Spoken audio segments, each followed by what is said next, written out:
the story of a king who fell in love with a sick handmaiden and his plan to cure her.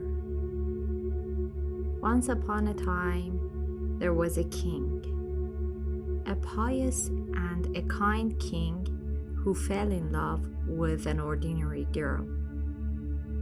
It happened that one day, the king went for hunting with his servants, and on his way, he met the girl and fell in love with her at first sight. Thus, he paid some money and bought the girl and appointed her to be his special handmaiden. Yet, after a short while, the girl got sick. A sickness, the cure of which no one knew, and the king's happiness of having her turned into sorrow. A certain man had an ass and no packsaddle. As soon as he got a saddle, the wolf carried away his ass. All the physicians in the palace tried to cure the girl, yet it seemed like the cures were adding to her sickness. The king, not knowing what to do, went into a mosque and started to pray, saying, "O thou, whose least gift is the empire of the world, what shall I say when thou knowest all the secrets? O thou with whom we always take refuge in our need. Once again, we have missed the way. But thou hast said, although I know thy secrets, nevertheless, declare it forthwith in thine outward act."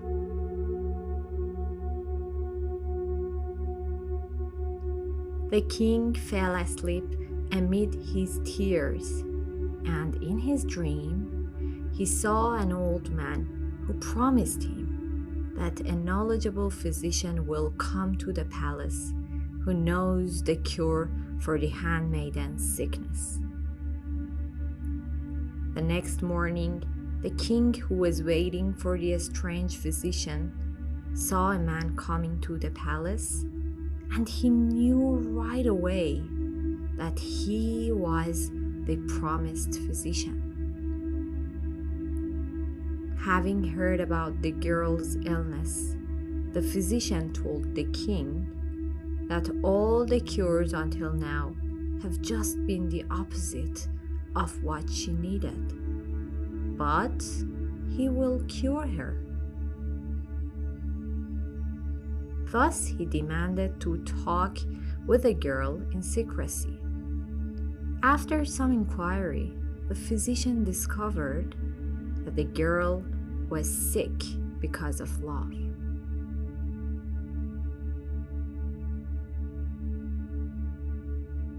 The lover's ailment is separate from all other ailments.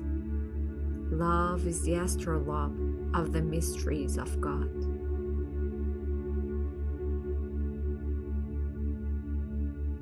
The physician told the girl that he would keep her secret and would do something so that her lover comes to her. Then he went to the king, told him some of the story, and asked the king to send for the goldsmith, the girl's beloved. The king sent his messengers to the goldsmith city. They found him and offered him a huge wealth in case he comes with them to the palace. The goldsmith, not knowing what a trap he was stepping into, tempted by the promise of wealth and station, left his children and family behind and happily went to the palace. In the palace, the physician asked the king to let the girl and his beloved live together for a while until her sickness is cured, and thus the two lovers enjoyed each other's company for 6 months. After 6 months, the physician started to give the goldsmith some poison every day without him knowing. Thus, after a while, the goldsmith fell ill, became yellow-faced, thin and ugly, and the girl lost interest at him.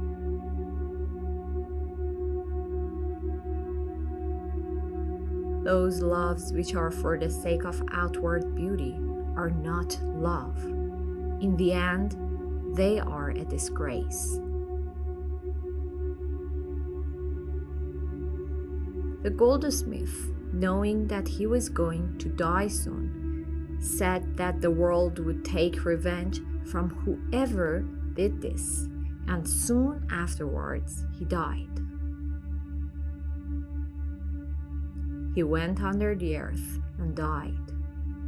The handmaiden was purged of love and pain, because love of the dead is not enduring, since the dead is never coming back to us.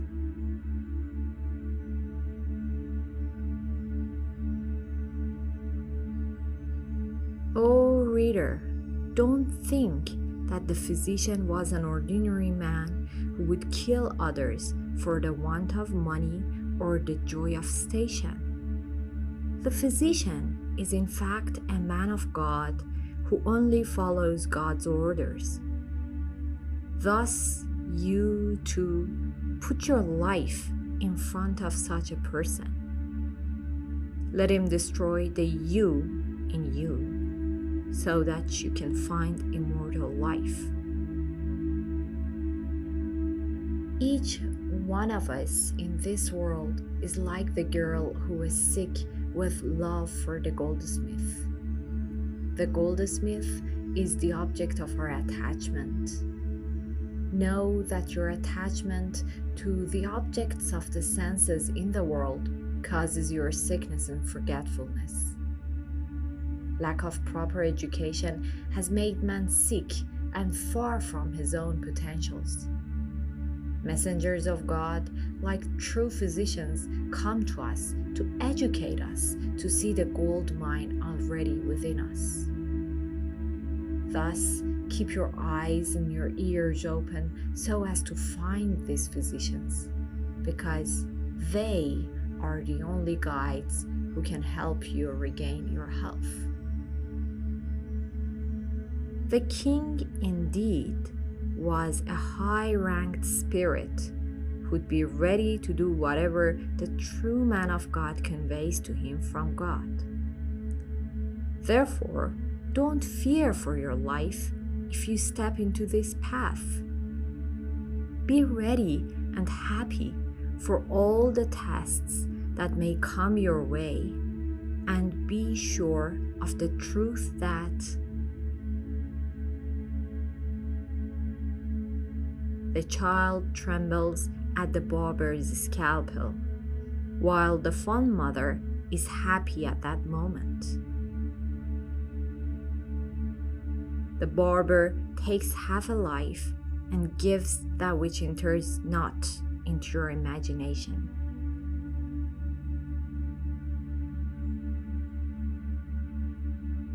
You're judging from yourself, but you have fallen far, far away from the truth.